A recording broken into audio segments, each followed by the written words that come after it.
여러분 유시화 시인을 아십니까? 예.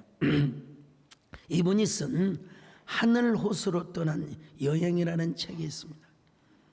그분의 시는 분명히 탁월합니다. 이 시대에 아주 위대한 시인 중에 한 사람입니다. 그런데 좀 힌두교적 언어나 세계관의 색채가 좀 들어가 있지 않나 싶어요. 그것은 아마 인도를 자주 여행을 했지 않았나. 유시화 시인을 만나본 적은 없지만 그분의 책은 거의 다 싹 다 읽었습니다. 하늘 호수로 떠난 여행이라는 책에 보면 이런 내용이 소개됩니다. 자신이 북인도 바라나시의 한 여인숙에 머물고 있을 때 낮에는 이곳저곳을 구경하다가 저녁이 돌아오면 여인숙으로 돌아왔대요. 그러면 여인숙의 늙은 여인 할머니죠. 손님, 오늘은 뭘 배웠소? 여러분, 여행하러 온 관광객에게는 오늘 뭘 구경했어? 이렇게 질문해야 여러분 맞지 않겠습니까? 근데 아이고 오늘은 뭘 배웠어? 그래서 좀 이상하지만은 그래도 못 들은 척 할 수가 없어서 그냥 무심코 이렇게 대답했다. 인도가 무척 지저분하다는 것을 배웠습니다. 그러면 여인숙 주인은 신부로 말하는 그 아이한테 얘야, 손님이 인도가 무척 지저분하다는 걸 배웠다고 한다 라고 전달해. 그러면 아이고 우리나라 인도가 그렇게 지저분하다요. 이것도 이제 애가 맞장구를 쳤다는 겁니다. 다음 날도 나갔다 돌아오면 주인이 똑같이 묻는데요. 오늘은 뭘 배웠어? 유시화 시인이 대답을 합니다. 오늘은 인도에 거지가 많다는 것을 배웠습니다. 그 다음 날도 나갔습니다. 돌아오면 똑같은 질문이 반복을 해서 돌아옵니다. 오늘은 뭘 배웠어? 예, 오늘은 인도에 소들이 길거리에 엄청나게 돌아다니는 걸 배웠습니다. 여러분, 인도는 소를 신성시하는 나라거든요. 다음 날 여인숙에 돌아오니까 오늘은 뭘 배웠어? 유시화 시인은 이렇게 대답합니다. 오늘은 인도에서 쓸데없는 것을 묻는 사람이 많다는 것을 배웠습니다. 그러자 여주인 할머니는 정색을 하면 도대체 누가 그런 쓸데없는 질문을 그렇게 했다요? 자기 들으라고 했는데 못 알아먹은 거예요. 그렇게 일주일을 여인숙 주인이 묻고 대답하자 여인숙으로 돌아가는 길에 자신도 모르게 오늘은 내가 뭘 배웠지? 스스로 자문자답을 하게 되더라는 거예요. 일주일이 지나갔어요. 아무것도 배운 것이 없는 날에는 오늘은 아무것도 배운 것이 없었다고 말을 했고 또 자기가 말한 것을 이해하지 못한 사람들도 많이 있다고 여러분 배웠어요.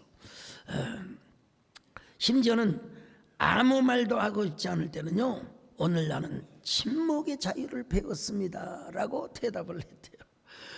자기 생각에 대해서 크게 반대한 사람이 있는 날에는 세상에 나 말고도 흥분하는 사람이 더 있다는 것을 배웠습니다. 이렇게 대답을 했다는 것입니다.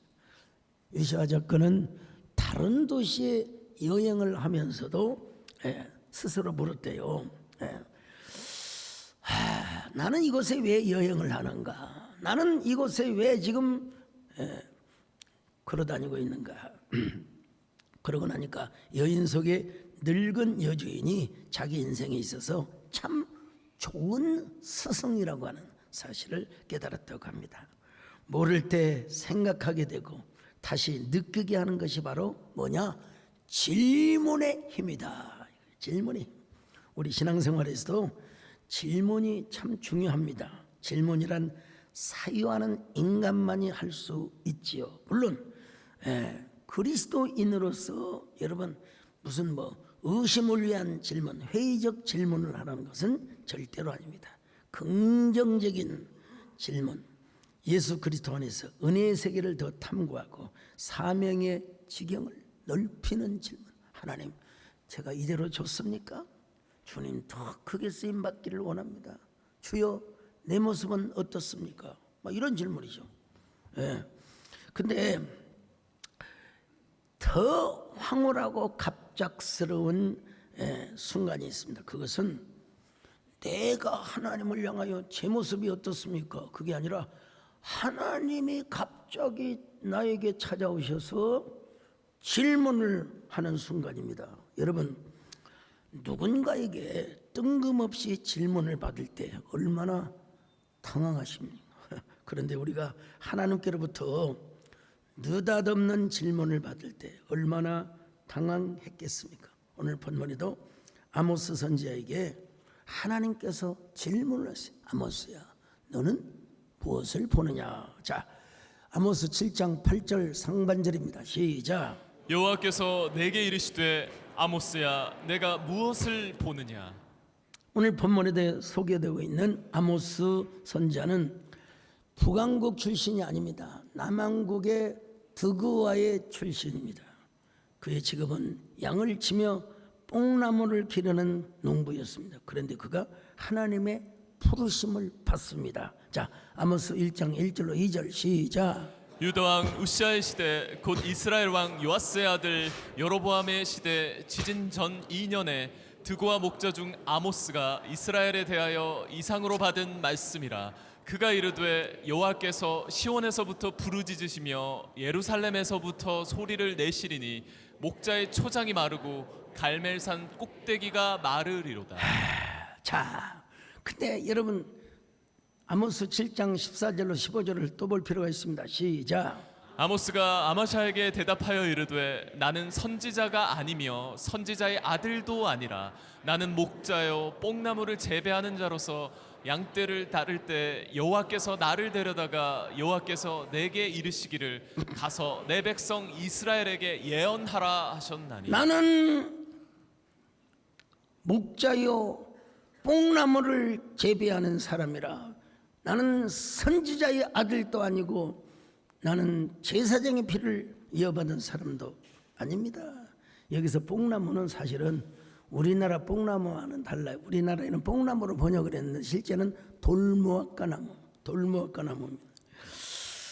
아무튼 이렇게 평범하게 양을 치고 농사를 하였던 그가 하나님의 부르심을 받아서 북왕국 이스라엘로 올라가 하나님의 말씀을 대언합니다. 참 우리 하나님께서는요, 위대한 선지자의 가문을 쓸 때도 있고 제사장의 가문을 쓸 때도 있지만 세상에 평범한 목자요 그리고 그 뽕나무를 재배했던 그런 그 농업을 얻은 사람에게 하나님의 영이 임하도록 하는 거예요. 참 여러분도 하나님이 언제 나에게 오셔서 사명을 주시고 언제 나에게 오셔서 어떤 복을 주신 것인가 여러분 기대하며 살아가시길 바랍니다. 근데 당시 북왕국 이스라엘은 여로보암 2세가 통치하고 있었습니다. 이때 북왕국 이스라엘은 제2의 솔로몬 시대라고 할 만큼 국가적으로 번성하고 평화를 누렸던 시대였습니다. 그렇지만 영적으로는 가장 피폐하고 타락한 시대였어요. 그 당시에 북왕국 이스라엘의 죄악상이 이렇게 소개되고 있습니다. 이게 참 읽기도 참 곤란한 말들이 있습니다만 아모스 2장 6절로 8절 시작. 여호와께서 이와 같이 말씀하시되 이스라엘의 서너 가지 죄로 말미암아 내가 그 벌을 돌이키지 아니하리니 이는 그들이 은을 받고 의인을 팔며 신 한 켤레를 받고 가난한 자를 팔며 힘 없는 자의 머리를 티끌먼지 속에 발로 밟고 연약한 자의 길을 굽게 하며 아버지와 아들이 한 젊은 여인에게 다녀서 내 거룩한 이름을 더럽히며 모든 제단 옆에서 전당 잡은 옷 위에 누우며 그들의 신전에서 벌금으로 얻은 포도주를 마심이니라. 대표적인 죄악상이 몇 가지 나오는데요. 그들은 사람을 사고 팔았어요. 세상에 신발 한 컬레를 사기 위해서 사람 한 명을 팔았어요. 막 그때도 아마 명품이 있었나 봐요. 제가 지금은 고인이 되셨습니다. 하여간 그분요 참 보면 구두 우리 구두 한 5만 원 10만 원 안 될까요? 그렇죠? 구두 한 컬레가 500만 원, 500만 원. 그래가지고 이 구두를 신발장에 그 구두를 비닐봉지에 넣고 식당에 들어가서 혹시나 누가 신고 갈까 싶어서. 아니 여러분, 그 구두를 신는다고 키가 커집니까? 누가 알아줍니까? 저는 단 한 번도 여자가 남자가 여러분 밑에 신발 본 적이 없습니다. 저는 참 재판관은 뇌물을 받고 불법을 행하며 아버지와 아들이 같은 창기와 동침을 합니다. 특별히 8절 한번 볼까요? 2장 8절 시작. 모든 제단 옆에서 전당 잡은 옷 위에 누우며 그들의 신전에서 벌금으로 얻은 포도주를 마심이니라. 세상에, 여러분 이스라엘에서 겉옷은 여러분 그 추위를 이겨내는 하나의 상징적인 의복입니다. 그래서 전당포에다가 물건을 맡겨도 겉옷만큼은 저녁이 될 때면 일교차가 심하기 때문에 겉옷을 돌려주는 게 하나님의 뜻이었습니다. 근데 부자들은 전당 잡은 그 옷을 돌려주지 않고 제단 옆에서 그 옷을 깔고 누웠대요. 근데 그 제단이 어디냐면 이방 신의 제단이었습니다. 여러분, 벌금으로 받은 와인을 마시고 그 푹신한 겉옷을 깔고서 침대 삼아 술에 취해서 잠을 자고 있다는 거예요.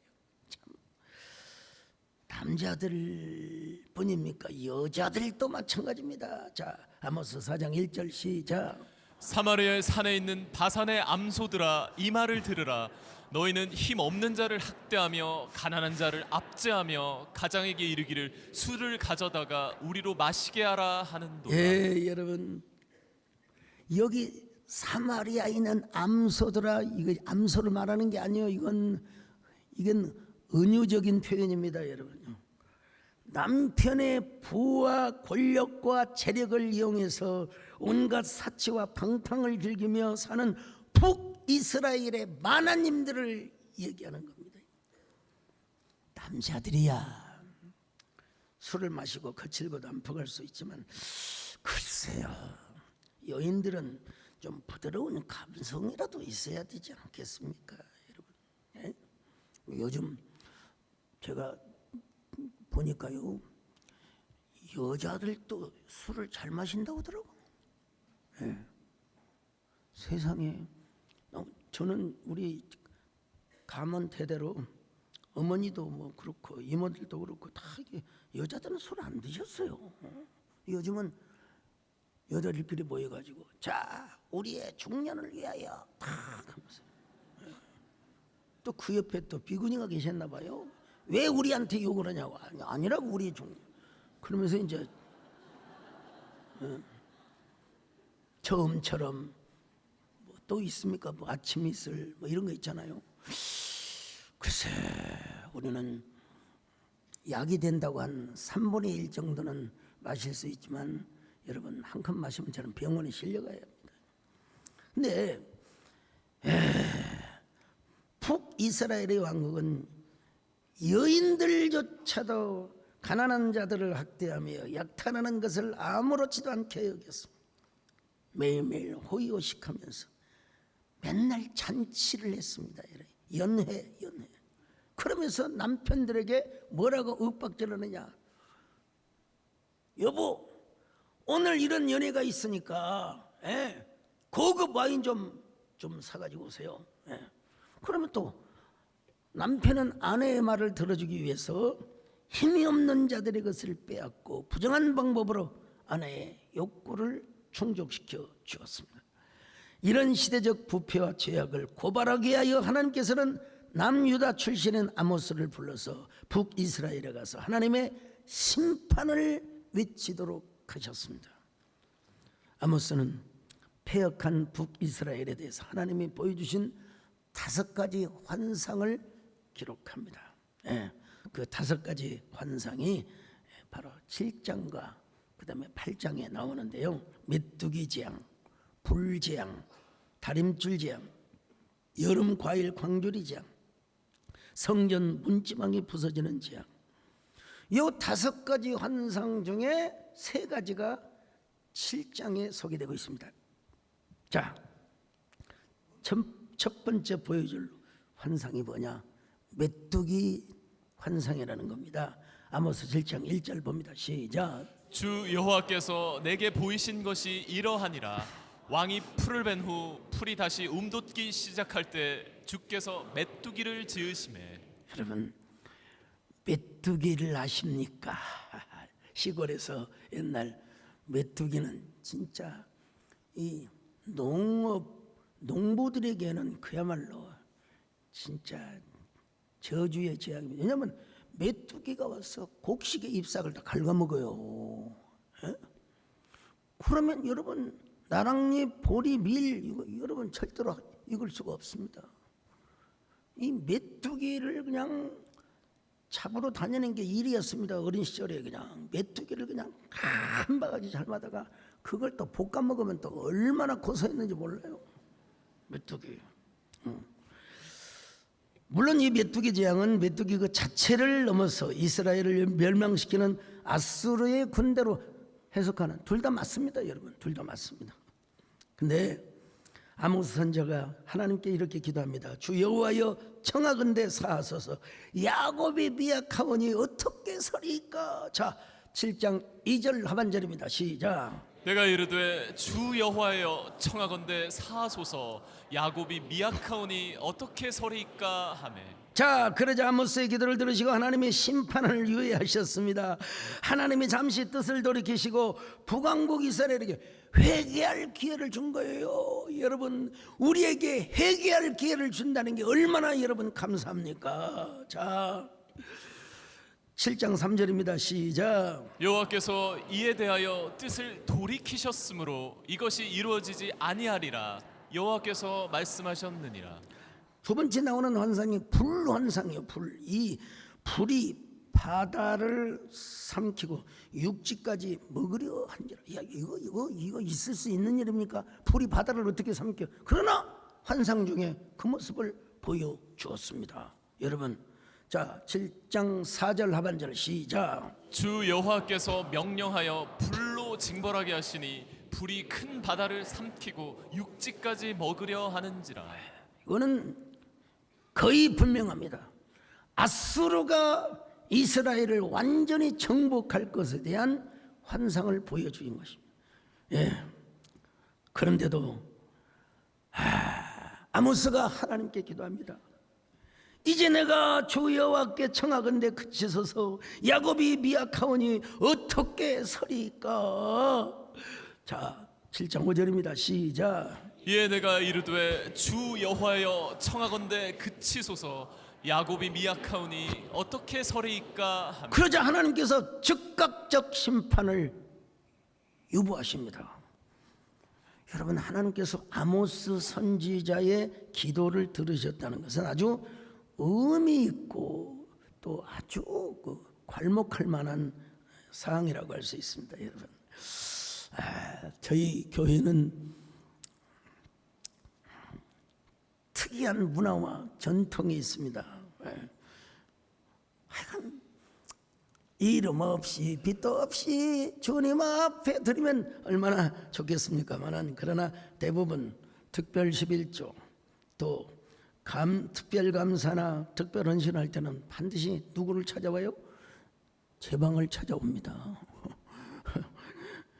여러분, 요즘은 좀 뜸해졌지만요. 이제 또 여름 수련회 때 또 이제 그럴 거예요. 예배 중간에 몇 명의 성도들이 줄을 서서 기다리고 기도해주고 또 강단에 서는 게 여러분 쉬운 일이 아닙니다. 절대로 쉬운 일이 아닙니다. 지난번에 연세대학교 신대원의 교수님이 오셔가지고 어느 교회 가서 몇 번 설교를 했더니 마지막은 내가 지금 무슨 소리를 하고 있나? 그냥 목사님 어떻게 늘 매주 그렇게 하십니까? 목회는 아무나 한 줄 아십니까? 목회는 아무나 하십니까? 아니, 우리 정원사님이 요즘 자네 건강이 안 좋게 보이대. 여러분, 안 좋기는 뭘 안 좋아요. 염려하는 건 감사하지만 이렇게 아무렇지 않게 설교하고 있지 않습니까? 예. 자, 우리 교구 담당 교역자들이 목사님 힘드신 건 알겠지만 그래도 목사님이 잠시 기도해 주시면 좋겠습니다. 예배가 끝나고 인사하는 중에 또 집사람이 나서서 이분에게 이런 사연이 있으니까 좀 기도해 주세요. 여러분, 주의 종이 목사에게 기도해 달라고 하니까 제가 당연히 하긴 해야 되지만, 제가 봐도 여러분 시편에 보면 이런 말씀이 있어요. 주의 종을 보증하사. 시편 119편 122절 맞을 겁니다. 시작. 주의 종을 보증하사 복을 얻게 하시고 자, 여러분, 주의 종을 보증하사 복을 얻게 하시고, 하나님께서 아모스를 보증하사 즉각적 심판을 늦춰 주셨습니다. 근데 이번에는 하나님께서 아모스에게 찾아와 질문을 하시는 거예요. 아모스야, 너는 무엇을 보느냐? 아모스 7장 8절 같이 봅니다. 시작. 여호와께서 내게 이르시되 아모스야 내가 무엇을 보느냐. 아이고, 하나님 다림줄이 보이네요. 자, 중반절입니다. 시작. 내가 대답하되 다림줄이니이다. 여러분, 다림줄이 무엇입니까? 저 보세요. 중심축, 그러니까 건물이나 성벽을 쌓을 때 수직과 수평을 잘 이루도록 하기 위하여 다림을 하는 저것을 다림줄이라고 하는 겁니다. 측정하는 도구죠. 측량하는. 자, 그러니까 하나님께서 그 다림줄을 들고 다니면서 이스라엘 백성들의 삶의 터전을 헤아려 보겠다는 거예요. 여러분, 이 말씀만 듣고도 이스라엘 백성들이 회개하고 돌이켰어야죠. 아모스야, 일단 너의 기도는 들어주겠지만 하나님께서 북왕국 이스라엘 백성들의 삶의 터전을 내가 헤아려 보겠다. 그들의 삶이 옳은지 그런지, 반듯한지 아니면 삐딱한지. 여러분, 우리가요, 당신과 나 사이에 연락선이 있었던 게 문제가 아니라 우리에게 여러분 삐딱선도 있다는 사실을 알아야 돼요. 우리가 삐딱선을 타버리는 순간 여러분, 우리는 진짜 우리 신앙이 그냥 완전히 말종이 되는 거예요. 그래서 하나님께서 그 다림줄로 측량을 해보겠다는 것입니다. 7장 8절 같이 봅니다. 하반절입니다. 시작. 주께서 이르시되 내가 다림줄을 내 백성 이스라엘 가운데 두고 다시는 용서하지 아니하리니. 이런 아모스의 전하는 말씀을 듣고 이스라엘 백성들이 여러분 회개를 했어야죠. 주여 나를 불쌍히 여겨 주옵소서, 우리를 긍휼히 여겨 주옵소서. 이럴 때 부르는 노래가 있습니다. 여러분요, 주여 나를 불쌍히 여겨 주소서, 주여 나를 긍휼히 여겨 주소서. 주님이 붙잡아 주시지 않으냐 나는 헛소리하고, 주님이 돌보아 주시지 않으냐 나는 내 주님이 내 심령을 붙잡아 주셔야 주님이 내 안에 오셔서 생명의 빛이 되어주시고 소망이 등불이 되어 주소서. 여러분, 제가 이 곡을 우리 유성훈 양님 차다가 막이 오고 싸우고 그러신다면 저는 차다가 말을 해요. 차다가 설교를 하고 차다가 시를 쓰고 여러분 자다가 이게 떠올라 가지고 이 곡을 제가 녹음이 딱 들어가지고 이 노래를 불러서 우리 최원학 원사님이 악보를 만들어 준 겁니다, 여러분. 이야, 참 그 하나님의 은혜죠. 얼마나 엄숙하고 또 은혜가 가득한 그런 가사의 곡입니까, 여러분. 이탈리아 토스카나주 피사시에 피사의 사탑이 있습니다. 피사의 대성당의 종탑을 목적으로 세운 독립건물인데요. 1173년에 피사의 사탑 공사를 시작했는데 사탑이 한쪽으로 기울어져 가는 거예요. 난리가 났지요. 왜 기울어졌는가를 조사했더니 그 사탑을 지은 땅이 아르노 강의 범람원 위에 세워진 도시여서 집안이 매우 약한 구조였대요. 상태였대요. 그러면 기초 공사를 할 때 깊이 파야죠. 근데 고작 3m밖에 안 팠대요. 3m. 네. 그래서 하중을 견디지 못해 가지고 여러분 삐딱하게 기울어졌다는 거 아니겠습니까, 여러분? 요즘 현대 건축이 발달해서 피사의 사탑이 완전히 기울어지지 않도록 보강 공사를 했다고 합니다만은 그런데도 요 사탑은 조금씩 기울어져 가고 있습니다. 여보세요. 건물이 저렇게 삐딱하게 저러다가 이제 무너지려면 무너질 수 있는. 근데 계속해서 보강 공사를 하고 있대요. 여러분, 하나님도 우리의 삶을 다림줄로 재보시겠다는 것입니다. 여러분, 하나님께서 북이스라엘 왕국의 백성들의 삶의 터전을 재어보시겠다는 거예요. 아니나 다를까 재어보니까 기울어져 있더라는 겁니다, 여러분. 하나님과 수직이 이루어지지 않았고 백성들과의 수평의 관계도 여러분 이루어지지 않았다는 것입니다. 그래서 아모스의 말씀을 듣고 더더구나 하나님이 다림줄로 자기들의 삶의 터전을 다림질하겠다고 할 때 즉각적으로 회개하고 삶을 돌이켰으면 얼마나 좋았을까 하는 아쉬움이 여러분 생겨요. 그런데 여러분, 그들은 얼마나 거만했는지 몰라요. 아모스의 말을 귀담아 듣지도 않고 뻔뻔하게 삶을 사는 그들의 모습이 하나님 보시기에 얼마나 화가 나시겠습니까? 오늘 우리도 코람데오란 말이 있어요. 하나님 면전에서 우리 하나님께서 우리의 삶을 측량하시고 다림줄로 측정하고 계신다는 사실을, 그런 우리에게 여러분 하나님께서 회개의 영을 주시고 또 우리가 이런 고백을 해야 합니다. 주여 우리를 긍휼히 여겨 주옵소서. 우리의 죄를 사하여 주옵소서. 하나님의 다림줄 앞에 우리가 부족하지만 하나님이여 우리의 죄를 사하여 주시옵소서.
그런데 회개하지도 않고 아모스의 말을 들으려고 하지도 않았단 말입니다, 여러분.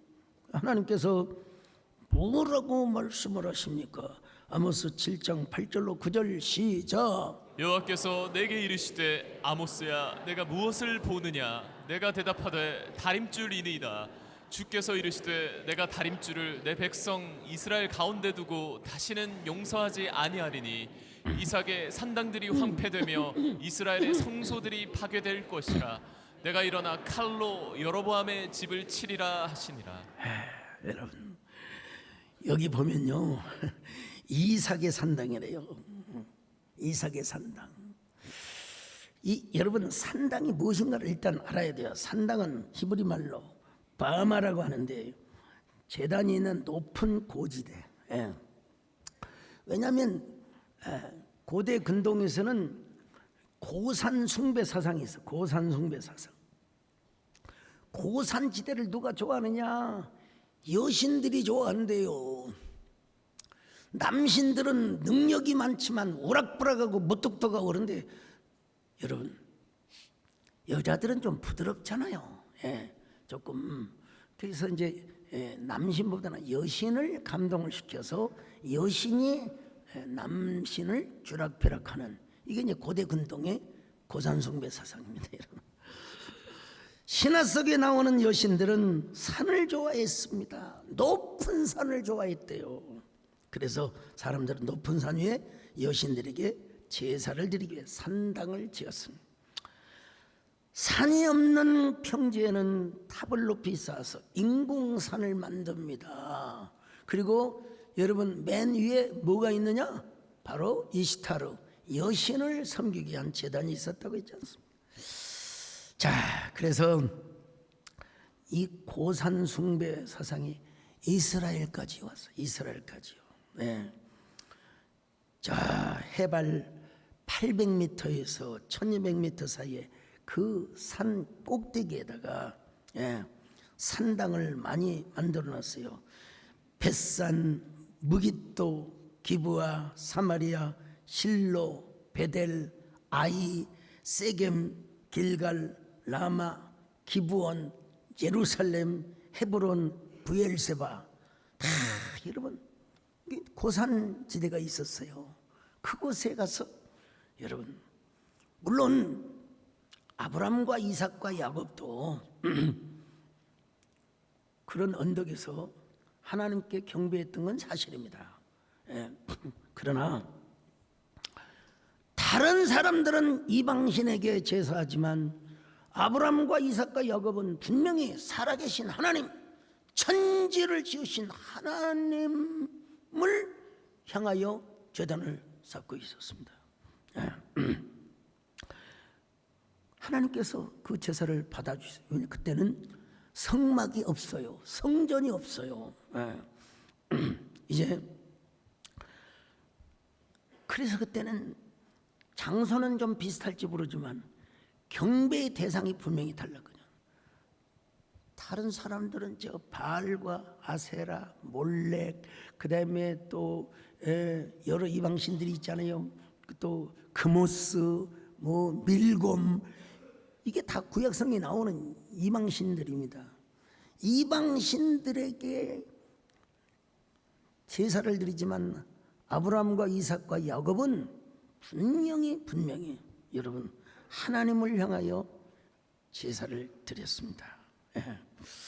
그러나 여러분 성막이 건축이 되고 성전이 건축된 다음에는 여러분 당연히 하나님의 성전으로 와야죠. 아무리 북왕국 이스라엘이 정치적으로 다르다 하더라도 여러분 다 아브라함의 후손이고 이삭의 후손이고 야곱의 후손이란 말이에요. 그래서 아브라함의 언약 그리고 또 여로보암 북왕국 이스라엘도 하나님이 나누어 주긴 나라요. 그러니까 하나님의 성전에 와서 예배를 드리고 제단을 쌓아야지. 왜 세상에 여로보암 2세 때는요 베델에다가 금송아지를 만들어 놓고 금송아지가 하나님이래요. 이런 세상에 지금도 베델에 가면 금송아지를 섬겼던 산당터가 보존이 되어 있습니다. 자, 산당 종교가 얼마나 매혹적이었냐면 이게 남한국까지 퍼져왔어요. 하나님, 그런데 여러분요 하나님을 그토록 잘 섬겼던 여호사밧 왕도 그리고 아사 왕도 하나님 보시기에 정직하게 행하였지만 여러분 이 산당을 회파하지 못했어요. 자, 열왕기상 15장 14절 시작. 다만 산당은 없애지 아니하니라. 그러나 아사의 마음이 일평생 여호와 앞에 온전하였으며.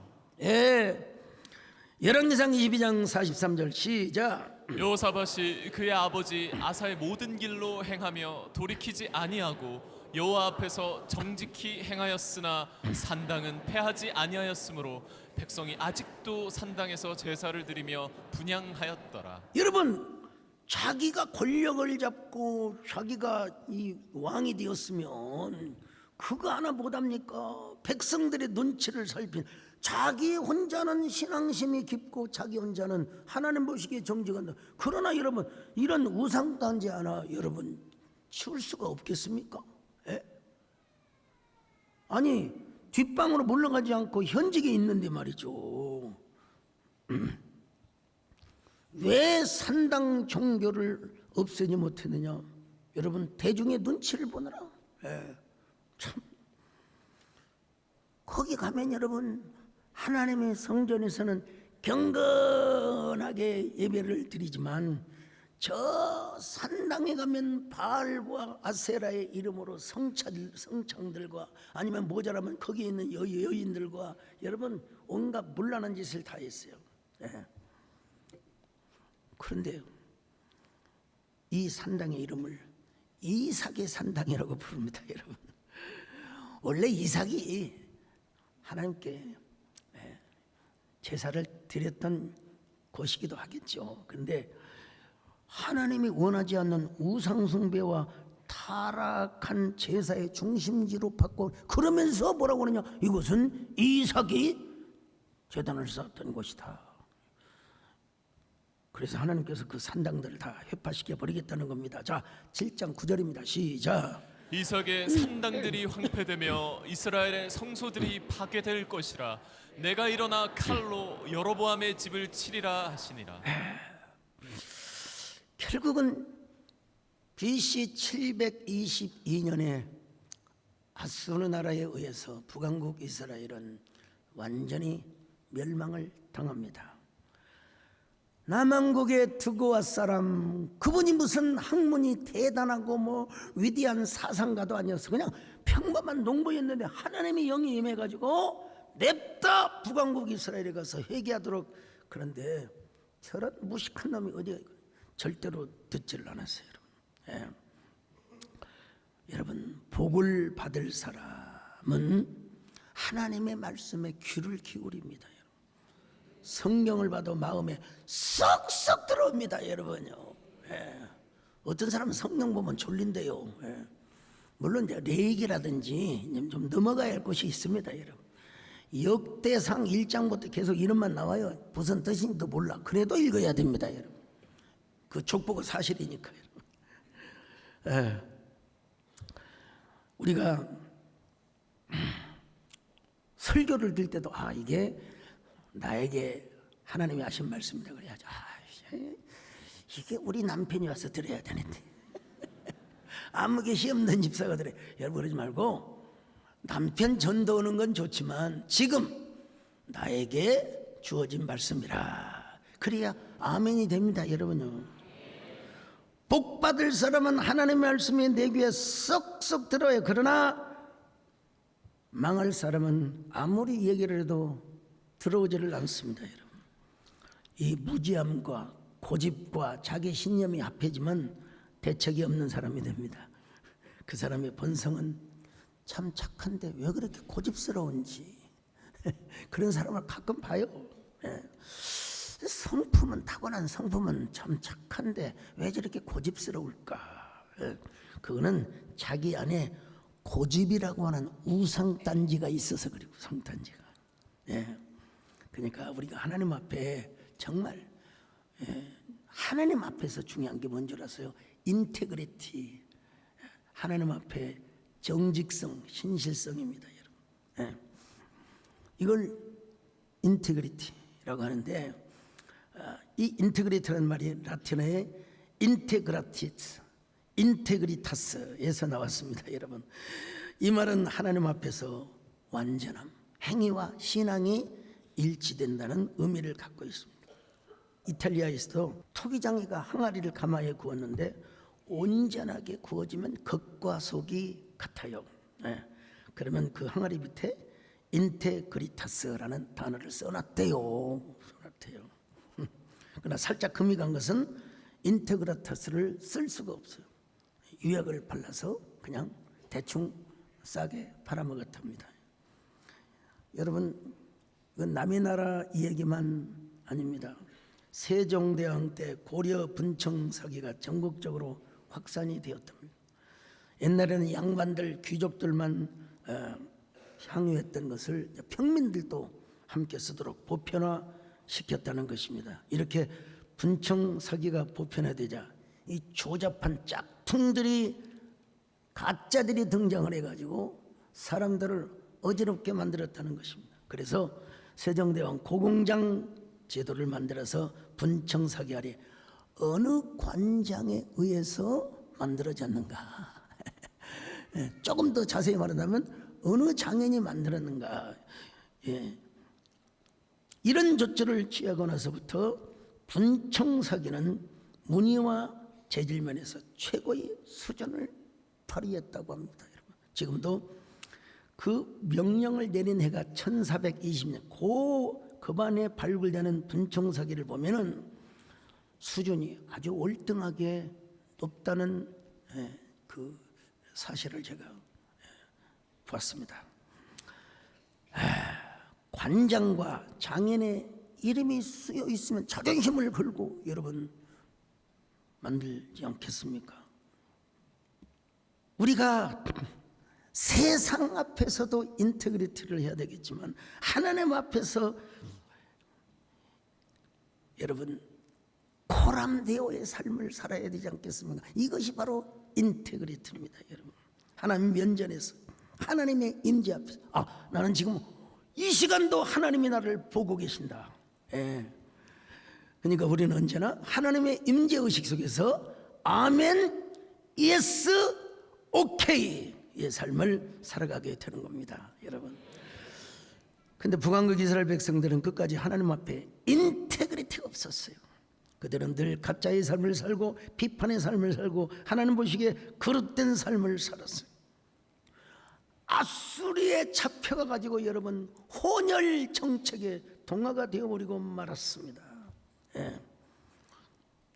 아주 아수르 왕 중에서도 여러분 처음에 공격을 했던 왕은 살만 에셀인데 북왕국 이스라엘을 완전히 초토화시켜버렸던 왕은 사르곤 2세라고. 자, 17장 열왕기하 17장 6절 같이 봅니다. 시작. 호세아 제9년에 아수르 왕이 사마리아를 점령하고 이스라엘 사람을 사로잡아 아수르로 끌어다가 고산 강가에 있는 할라와 하볼과 메대 사람의 여러 고을에 두었더라. 아수리에 끌려가서 그들끼리만 살게 한 게 아니라 여러 잡족들하고 결혼하며 살도록 했다 이 말이. 이거는 진짜 하나님의 백성으로서의 수치입니다. 아니 아수르에 끌려간 사람뿐이겠습니까 여러분? 사마리아에 남아있는 사람들까지도. 자, 열왕기하 17장 24절 봅니다. 시작. 아수르 왕이 바벨론과 구다와 아와와 하맛과 스발와임에서 사람을 옮겨다가 이스라엘 자손을 대신하여 사마리아 여러 성읍에 두매 그들이 사마리아를 차지하고 그 여러 성읍에 거주하니라. 여러분, 당시로서 지금은 국제 결혼도 하고 다 그런 시대가 되었습니다. 당시로서 하나님의 언약 백성으로서 언약을 저버리고 하나님의 다른 줄을 무시하다 보니까 그들은 그렇게 되어버리고 만 것입니다. 사마리아에 대부분 돌아오지 못하고 어느 학자에 의하면은 하여간 에브라임 지파가 쫙 우즈베키스탄, 키르기스탄, 카자흐스탄 이런 쪽으로 흩어져서 살았다는 논문도 제가 본 적이 있습니다만은 오늘 우리는 어떤 사람인가요? 한번 생각해 봅시다. 하나님의 다림줄 앞에서 나는 똑바로 서 있는가? 또 부족하면 예수 그리스도의 보혈의 강물에서 내가 언제나 수영을 하고 헤엄을 치고 내가 살아가. 여러분, 다림줄을 연상하면서 겸손하고 회개하며 항상 나의 삶을 돌이키는 저와 여러분이 될 수 있기를 바랍니다. 다윗은 여러분 이런 고백을 했습니다. 다윗이가 얼마나 정직하고 훌륭한 왕인 줄 아세요? 자, 시편 139편 23절로 24절 시작. 하나님이여 나를 살피사 내 마음을 아시며 나를 시험하사 내 뜻을 아옵소서. 내게 무슨 악한 행위가 있나 보시고 나를 영원한 길로 인도하소서. 다윗이 얼마나 훌륭했냐면요, 후대의 모든 왕들의 롤모델이 되었어요. 롤모델. 자, 열왕기상 15장 11절 시작. 아사가 그의 조상 다윗같이 여호와 보시기에 정직하게 자, 여러분 다윗이 롤모델이요. 자, 역대하 17장 3절 시작. 여호와께서 여호사밧과 함께 하셨으니 이는 그가 그의 조상 다윗의 처음 길로 행하여 바알들에게 구하지 아니하고. 그 다음에 또 볼까요? 열왕기하 18장 3절 시작. 히스기야가 그의 조상 다윗의 모든 행위와 같이 여호와께서 보시기에 정직하게 행하여. 이런 다윗이가 이런 기도를 드렸다니까요. 하나님이여 나를 살피사 내 마음을 아시며 나를 시험하사 내 뜻을 아옵소서. 내게 무슨 악한 행위가 있나 보시고 나를 영원한 생명의 길로 의의 길로 인도하여 주시옵소서. 우리 모두가 이 다윗과 같은 기도를 하면 얼마나 좋을까요? 우리 모두 그런 삶을 사십시다. 여러분, 하나님의 다림줄을 생각하면서 다윗과 같은 기도를 해야 됩니다. 하나님이여 나를 살펴 보옵소서. 내 마음을 시험하여 보옵소서. 행여라도 무슨 악한 행위가 있다면 저를 깨닫게 하시고 회개하시고 용서하게 하시고 저를 영원한 길로 인도하여 주옵소서.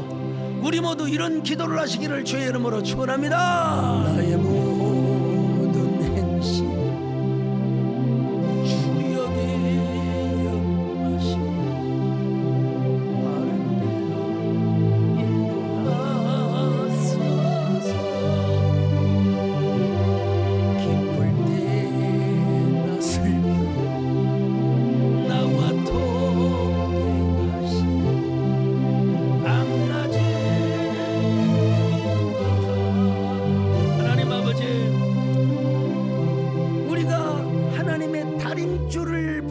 주옵소서.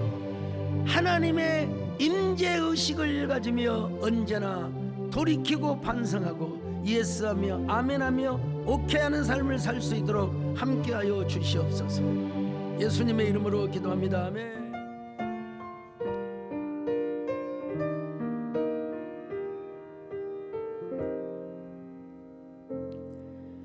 길고 어두운 터널을 지날 때 거친 풍랑이 휘몰아칠 때 모든 소망이 사라졌을 때 하나님의 손은 일하시네. 내가 힘들 때 손잡아 주시고 내가 슬플 때 위로해 주시며 내가 아플 때 치료해 주시네. 하나님의 손은 일하시네. 그 손이 나를 지켜주시네. 그 손이 나를 인도하시네. 그 손이 나를 도와주시네. 하나님의 손은 쉼이 없네. 그 손에 붙잡힘이 은혜라. 그 손에 이끌림이 은혜라. 그 손에 세워짐이 은혜라. 하나님의 손은 쉼이 없네. 내가 힘들 때 손잡아 주시고 내가 슬플 때 위로해 주시며 내가 아플 때 치료해 주시네. 하나님의 손은 일하시네. 그 손이 나를 만져주시네.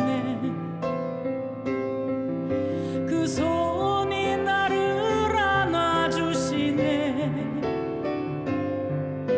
그 손이 나를 보호하시네. 하나님의 손은 쉼이 없네. 그 손에 치유됨이 은혜라. 그 손에 회복됨이 은혜라. 그 손에 살아남이 은혜라. 하나님의 손은 쉼이 없네. 그 손에 치유됨이 은혜라. 그 손에 회복됨이 은혜라. 그 손에 살아남이 은혜라. 하나님의 손은 쉼이 없네. 하나님의 손은 일하시네. 하나님의 손은 쉼이 없네.